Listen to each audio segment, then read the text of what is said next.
Život mu je poput nesvakidašnjeg dramskog dijela. Prepun je uspona, padova, svakodnevnih borbi, novih početaka. Je li tjesno u njegovoj glumačkoj koži? Đorđe Kukuljica.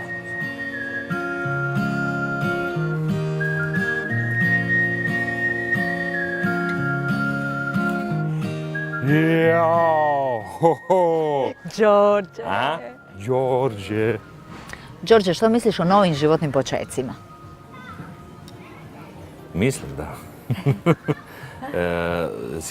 Sjajni su. Zapravo na neki način možda i afrodizijak, životni afrodizijak, ali A nisu uvijek jednostavni. nisu jednostavni i meni je više dosta afrodizijaka, ja bih sada malo života. Glavni početak bio je gimnazija, pa onda jedna, pa druga, pa treća. Zbog čega si išao 3 puta u gimnaziju? Je li to znači da su te izbacivali iz jedne gimnazije pa si morao mijenjati 3? I sada si to morala baš reći, dobro, ok, jesu, da, izbacivali su me iz gimnazija i završio sam 3. godinu, znači gimnaziju nisam završio. Dobro. Ja sam bez gimnazije, ali sam zato završio Akademiju dramske umjetnosti na 2 mjesta. 8 godina studija. Doktorirao sam glumu. A dobro, jesi morao dokazivati da si ti Đorđe i da si ti Đorđe Hrvat? Pravi Hrvat, Đorđe Hrvat.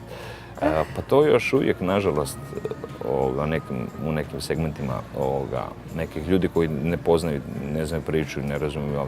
Meni je to dosadno ljudima nametati, ja sam Đorđe, ja sam Ivan Đorđe. Hrvat. Zbog čega? Počinješ već glumiti na kazališnim daskama i taman kad ti sve kreće, događa se novi početak. Bobo Jelčić mi daje ulogu Kačkarijova u ženidbi. Krećemo raditi i onda se prolongira taj izlazak, znači premijera. I odjednom osvane datum 6.6.96. Na što neke kolege poslije su mi govorili da su mu rekli ne, to ti nije dobro taj datum. Mislim, To je trebala biti premijera. Ma da, 6.6. Da bih ja 5.6.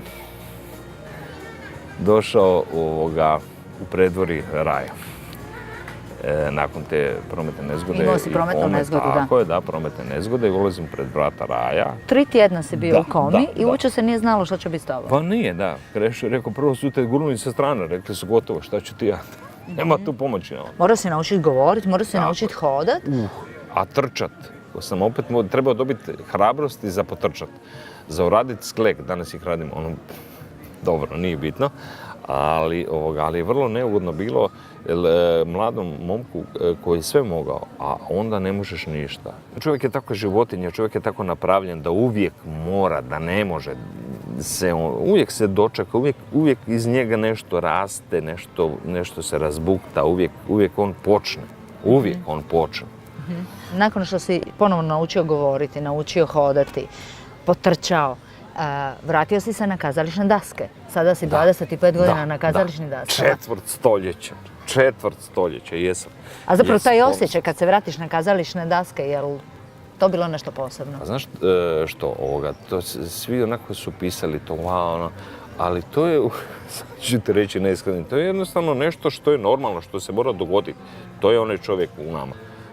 Ma da, pusti me samo da idem. I sad poslije mi možemo pričati, to je bilo divno, taj povratak na daske meni znači ne. Ja sam znao da to moram napraviti, gotovo, kraj, tu nema govora. Znači, svaka nova uloga, svaka nova predstava je kao novi početak. Ili kao nadogradnja. Recimo svaka uloga, pa i ona kada sam donosio na taci piću u Ivanovu prije jedno 10 godina, ja sam donio na taci, je bila uloga, je nešto, je nekakav život, svemir koji moraš ispuniti svojim svemirom i meni je draga i divna. Jesi uvijek znao da ćeš biti glumac? Ja vjerovao sam u to. Ali bi bilo lijepo da sam bio i nogometaš, a nakon toga glumac. A mogao sam, a trebao sam. Ali mi je ovako sad lijepo. Užasno su me, ta dramska dijela, spoticala su me Dostojevski. Sam imao Dostojevsku glavu. Dostojevski ti je uništio nogometnu karijeru. Fjodore. A jel se bojiš novih početaka sad? Ne, početak je sjajna stvar. Svaki novi početak je sjajna stvar. Mada je meni početaka dosadilo mi je više od početaka.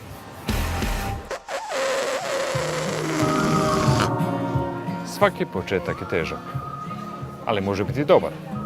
A ovo je kraj.